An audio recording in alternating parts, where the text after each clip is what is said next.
wonderful LRDI workshop.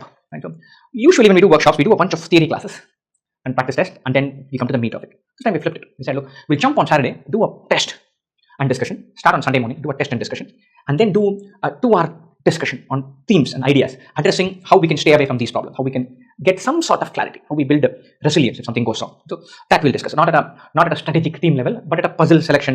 Mostly we'll be thinking about entry point, how do we bounce back from this, how do we not get into this problem. Right? That's what we'll do in that team. How do we carve open a set, how do we improve in our decision making. That's what we'll do in this session, 2 hours of it. Why we kept later on after test. Right? So there's an element of having done this that's going to help this. We're not beginning LRDI preparation. There's only less than a month to go when we'll have this workshop right out there. Right? So therefore, we're there pretty much. So we cannot say we'll do some theory and then start from there. The theory is not theory as much as techniques for carving open something. So it should happen ideally after these tests. Right?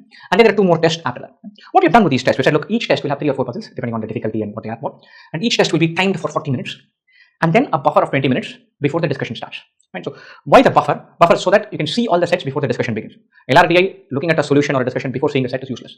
Why the 40-minute then? Because we want to fine-tune decision making. There are 4 puzzles and some 2 are doable.